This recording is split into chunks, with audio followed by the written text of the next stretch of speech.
ভাই রফিক, তোমাকে কয়েকদিন পর দেখছি আমার দোকানে। বাড়িতে ছিলে না নাকি? তুমি ঠিকই ধরেছো দাদা, আমি বাড়িতে ছিলাম না। একটা গ্রামে গিয়েছিলাম, 5টা পুকুর থেকে মাছ ধরবার অর্ডার এসেছিল। বাবা, তুমি তো তাহলে অনেক বড় জেলে হয়ে গেলে। বাইরে থেকে মাছ ধরবার অর্ডার আসছে, হ্যাঁ? আরে না না, তেমন কিছু নয়। আমাদের দরকার ছিল তাই ডেকেছিল। ওদের গ্রামের জেলের নাকি শরীর খারাপ। আচ্ছা রফিক, কালকে পিয়ন এই চিঠিটা দিয়ে গেছে। তুমি বাড়িতে ছিলে না বলে আমার হাতে দিয়ে গেছে। আচ্ছা ঠিক আছে, আমি বাড়ি গিয়ে পড়বো। এখন গল্প করতে করতে চা খাই। রফিক, তাহলে কত টাকার মতো কাজ করলে ওই গ্রামে? হ্যাঁ, বেশি না, ওই মোটামুটি 1000 টাকার মতো কাজ করেছি। 5টা পুকুরে জাল দেওয়া চারটিখানি কথা নাকি, অনেক পরিশ্রম লাগে। হ্যাঁ সেটাই। হ্যাঁ, দেখে মনে হবে তুমি অনেক টাকা কাজের জন্য নিয়েছো, কিন্তু তুমি তোমার প্রাপ্য টাকাই নিয়েছো। হ্যাঁ। আচ্ছা ইমরান ভাই, আমি এখন উঠলাম, হ্যাঁ বাড়ি যাই। তারপর আমার আশেপাশের পুকুরগুলো একবার পরিদর্শন করে আসবো, পাহারা দিতে হয় তো। হ্যাঁ, বসে থাকলে কি চলবে? কাজ তো করতেই হবে।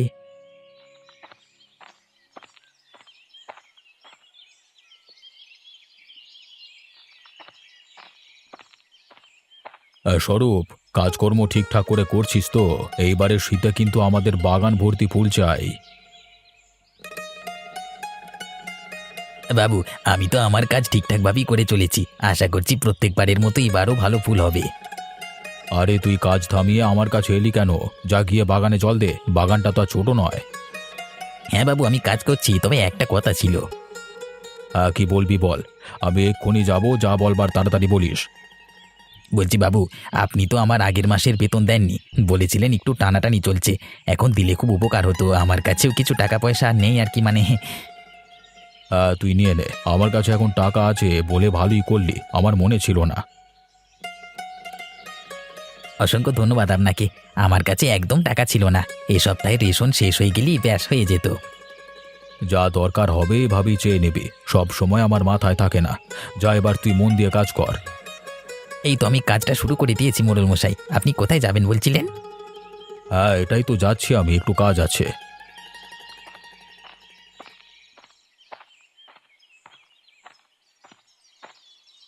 কি গো, তোমার হাতে ওটা কি? দেখে তো মনে হচ্ছে চিঠির খাম।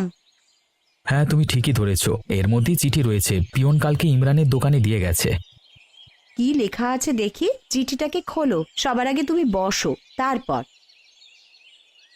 এটা তো আমার পিসির মেয়ে ইশিকা পাঠিয়েছে। এতে লেখা আছে আগামীকাল আমাদের বাড়িতে ও আসবে, থাকবে কিছুদিন। ও আচ্ছা, আমাদের বাড়িতে অতিথি আসবে। ঠিক আছে, আমি ভালোভাবে আদর যত্ন করব। গিন্নি, তুমি এত আনন্দিত হইও না। ওই মেয়ে খুব একটা ভালো নয়, একটাও কাজ করবে না নিজের হাতে, এত অলস। আরে অতিথি মানুষ, কয়েকদিন থাকবে, ও আমি করে দেব, চিন্তা করতে হবে না। তোমার পিসিরা তো শহরে থাকে। হ্যাঁ, শহরে থাকে, তবে তুমি যতটা সহজে বলে দিচ্ছ, ওকে খুশি করাটা অতটা সহজ নয়। টাকা আছে বলে টাকার অহংকার, নিজে তো কিছু করবে না, শুধু আমার পিসি আর পিসেমশাই টাকা ধ্বংস করবে। সেটা তুমি আর কি করবে বলো? ওদের ব্যাপার, ওরা বুঝুক। আগামীকাল আসবে তো, তুমি দোকান থেকে কিছু মিষ্টি এনে রেখে দিও। হ্যাঁ ঠিক আছে, আমি দোকান থেকে নিয়ে আসবো। আজকে তো সেরকম কাজকর্ম কিছু নেই, পুকুরের ধার থেকে ঘুরে আসছি। আচ্ছা, তুমি তাই যাও, আমি বরং রান্না বান্না করি। সময় মতন চলে আসবে কিন্তু, বেশি দেরি করবে না।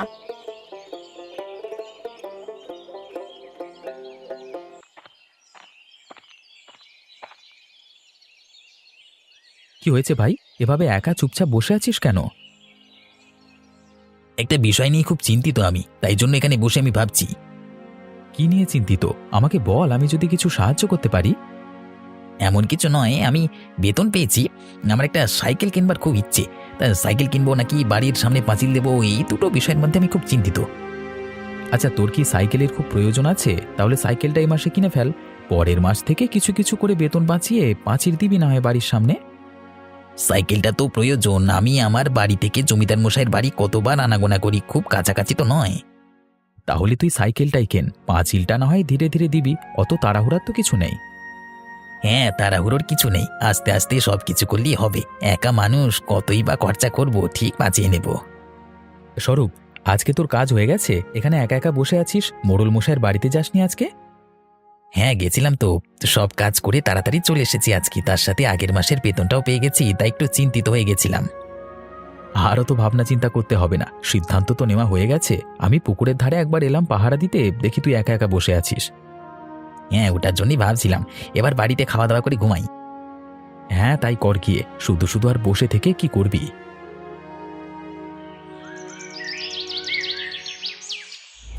ইস, আজকে কি বাস দেরি করে আসবে নাকি? টাইম তো এটাই লেখা আছে টিকিটে। দেরি করলে আবার কালকে পৌঁছাতে দেরি হবে। দূর দূর, যাওয়ার সময় যত কিছু।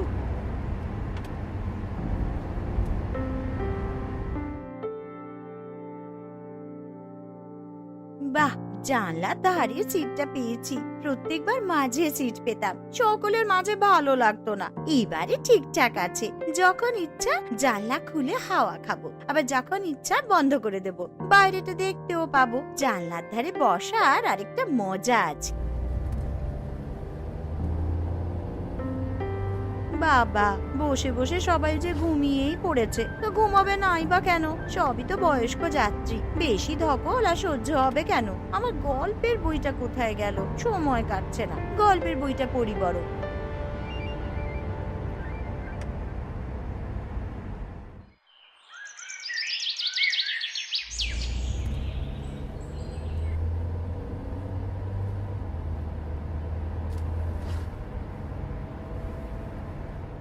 দাদা, আমার ব্যাগটা ধর, আমি অনেকটা বই এনেছি, আর পারছি না। আচ্ছা চল, আমি ব্যাগ নিয়ে নিয়েছি, এখানে আর দাঁড়িয়ে থেকে লাভ নেই, চল হাঁটতে শুরু করি।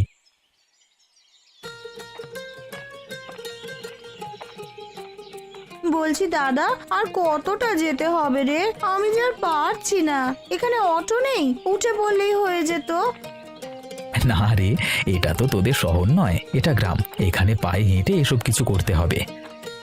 মা জোর করলো তাই, না হলে আসতামই না। এত দূর হাঁটা যায় নাকি? গ্রামের সৌন্দর্য উপভোগ করতে করতে চল, দেখবি ভালো লাগবে। চারিদিকে মাঠ ঘাট, এত কিছু তো শহরে নেই। কি হে রফিক, বাড়িতে অতিথি এলো নাকি? ভালো করে আদর যত্ন করবি কিন্তু। হ্যাঁ, অতিথি বলতে আমার পিসির মেয়ে, আদর যত্ন তো করতেই হবে, এতদিন পর এলো। ঠিক আছে ঠিক আছে, এখন আর বকবক না, যা যা যা। তা নতুন বৌদি কেমন হয়েছে সেটা তো আমি জানিও না। আমার কাজ টাজ করে দেবে তো?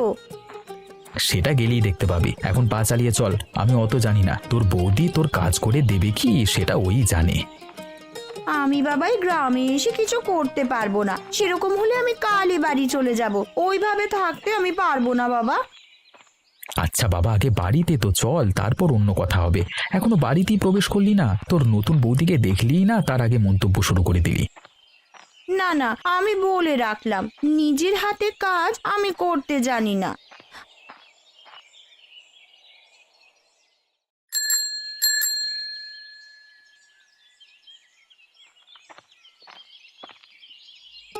মোড়ল মশাই, এই দেখুন নতুন সাইকেল কিনলাম। বাবা, বেতন পেতেই সাইকেল কিনে ফেললি? না, সাইকেলের রংটা তো বেশ সুন্দর। আমাদের বাড়ি থেকে আপনার বাড়ি অনেকটাই দূর, যাতায়াতে খুব সমস্যা হতো, তাই জন্য নিয়ে নিলাম। না না, ভালোই করেছো, সাইকেল কিনেছো সবই ঠিক আছে, তবে কাজটা কিন্তু ভালো করে করতে হবে। শীতকালে যেন আমার শূন্য বাগান ফুলের বাগানে ভরে ওঠে। হ্যাঁ মোড়ল মশাই, সব হবে, আমি আছি যখন করে দেবো। হ্যাঁ, আগে এই মিষ্টির বাক্সটা রাখুন, সাইকেল কিনেছি তাই খাওয়াচ্ছি আপনাকে। হ্যাঁ নিশ্চয়ই নেব, তোমার দেওয়া কোনো কিছুই খাইনি আমি, এই প্রথমবার মিষ্টি দিলে খাবো এবার। হ্যাঁ, মিষ্টি খান মোড়ল মশাই, আজকে কিন্তু আমি আর কাজে আসছি না, সবাইকে মিষ্টি দেবো, সাইকেলে চড়ে ঘুরে বেড়াবো একটু, দুপুর তো প্রায় হয়েই গেল। আচ্ছা আচ্ছা স্বরূপ, আজকের মতো ছুটি দিচ্ছি, কাল থেকে যথা সময়ে কাজে আসতে হবে কিন্তু। জি কর্তাবাবু, আসবো তো। এখন আমি যাই, হ্যাঁ, নতুন সাইকেলটা একটু ভালোভাবে চালিয়ে দেখি কেমন হলো, আমার বন্ধু বান্ধবদের মিষ্টি খাই আসি। হ্যাঁ ঠিক আছে, যাও। আর এসব মিষ্টি পেয়ে আমি খুব খুশি হয়েছি। ধন্যবাদ কর্তাবাবু, আমি এখন এলাম। হ্যাঁ,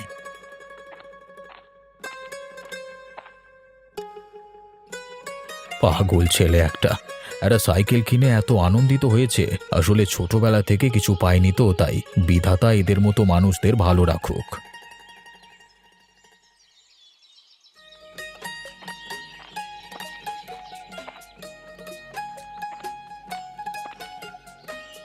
গিন্নি, এই হচ্ছে আমার বোন ইশিকা। আর বোন, এটা হলো তোমার নতুন বৌদি, নাম সোফিয়া। বোন, তুমি চেয়ারে বসো, আমি এক্ষুনি জল মিষ্টি আনছি। হাতের কাজটা শেষ হয়েই এসেছে, এটা করে নিয়েই আনছি। ওসব মিষ্টি খাওয়া পরে হবে খন, আগে আমায় বলো, আমার সমস্ত কাজ করে দিতে পারবে তো? হ্যাঁ, অতিথি মানুষের কাজ তো করতেই হবে, আমি অবশ্যই সমস্ত কাজ করে দেবো, তুমি নিশ্চিন্তে থাকো। তাহলে তো ভালো, ঠিক আছে, আমি ঘরে গেলাম বিশ্রাম নিতে, কাল রাত থেকে অনেক ধকল গেছে। এটা তুমি কি করলে? তুমি ওর সব কাজ করতে পারবে নাকি? আরে কেন পারবো না, নিশ্চয়ই পারবো, অতিথিদের কাজ তো আমাদের করতেই হবে। আমি সব জানি, কিন্তু তুমি ওর কাজ করতে পারবে না আর ওকে কোনো দিনই খুশি করতে পারবে না।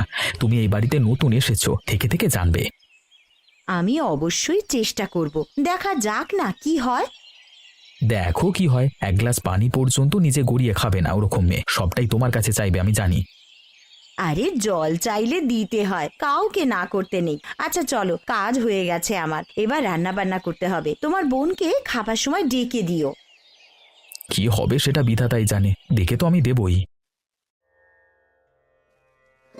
কি গো, আজকের বিক্রি কেমন হলো?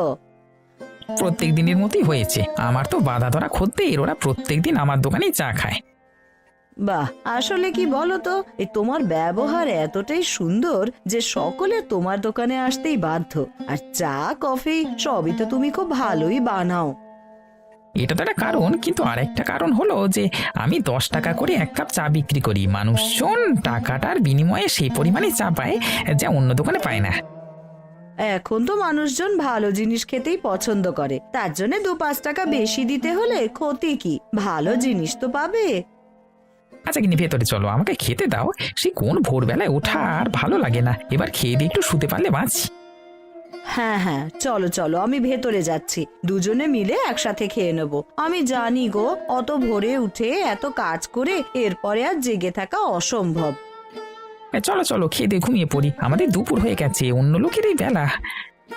সবার থেকে 2 ঘন্টা আগে আমাদের সকাল শুরু আর দুপুরও শুরু, আমাদের সবকিছুই তো তাড়াতাড়ি। এসো, আমি খাবার দিচ্ছি।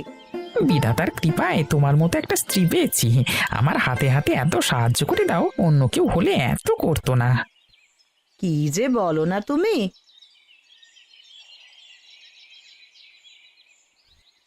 বৌদি, আমার পোশাকটা মনে করে কালকে পরিষ্কার করে দিও কিন্তু।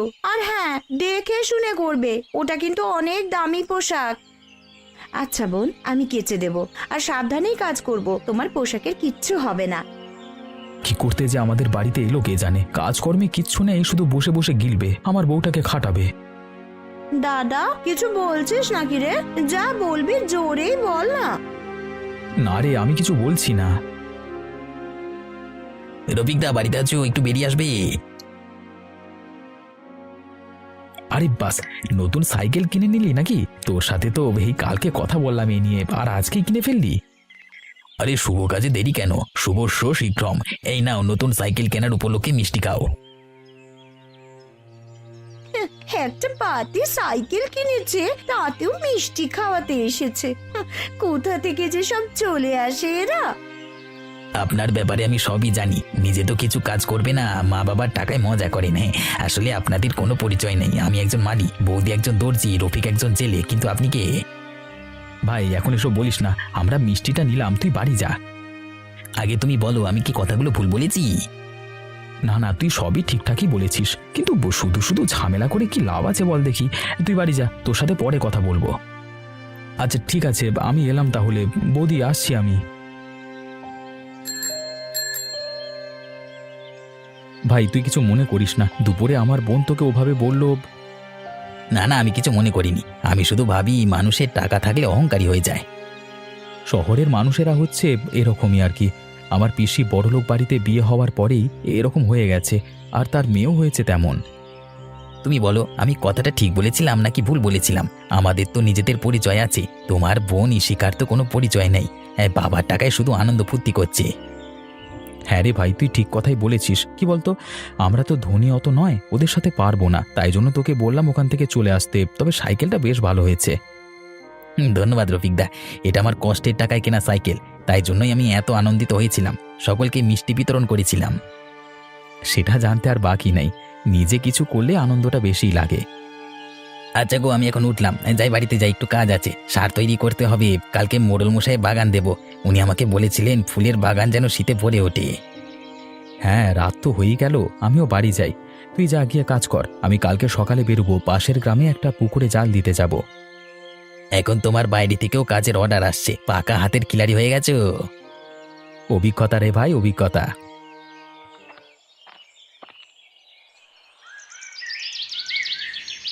ও বৌদি, আমাকে এক গ্লাস জল দিয়ে যাও তো, পিপাসা পেয়েছে। আর তার সাথে কয়েকটা মিষ্টিও দিয়ে যেও। বোন, তুমি একটু রান্নাঘরে এসে নিয়ে যাও না গো, আমি তো খাবারগুলো গরম করছি, এখান থেকে গেলে এগুলো পুড়ে যাবে। একটু নিজে এসে নিয়ে যাও না। আমি এখান থেকে উঠে যেতে পারছি না, আর তুমি দিয়ে যাও এক্ষুনি। ও খাবারের কিছু হবে না, 2 মিনিটের ব্যাপার তো। আচ্ছা ঠিক আছে, আমি জল নিয়ে যাচ্ছি।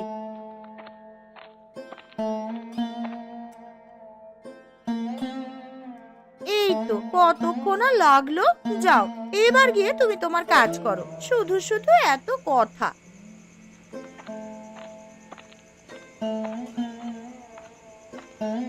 হায় রে, যেটার ভয় পেয়েছিলাম সেটাই হলো, খাবারটা পুড়ে গেছে। ও এসে দেখলেই তো চেঁচামেচি শুরু করে দেবে। কি যে করি এখন। বৌদি, কি হলো? পোড়া পোড়া গন্ধ ছাড়ছে কেন? কি পুড়িয়ে ফেললে আবার? কি আবার, তোমায় জল দিতে গিয়ে খাবারটা পুড়ে গেল। তোমাকে তো বললাম একটু নিয়ে যাও, শুনলে না আমার কথা। হ্যাঁ, এবার তো সব দোষই আমার। নিজে ভালোভাবে কাজ করতে পারবে না সেটা কখনো বলবে না, সব দোষ এখন আমার ঘাড়ে। আরে আমি তোমায় কোথায় দোষ দিচ্ছি? বললাম তোমায় জল দিতে গিয়ে খাবারটা পুড়ে গেছে, তার মানে থোড়ি আমি তোমায় দোষ দিচ্ছি। তুমি তো আমার দিকে আঙুল তুললে প্রথমে, এখন কথা ঘোরানোর চেষ্টা করছো।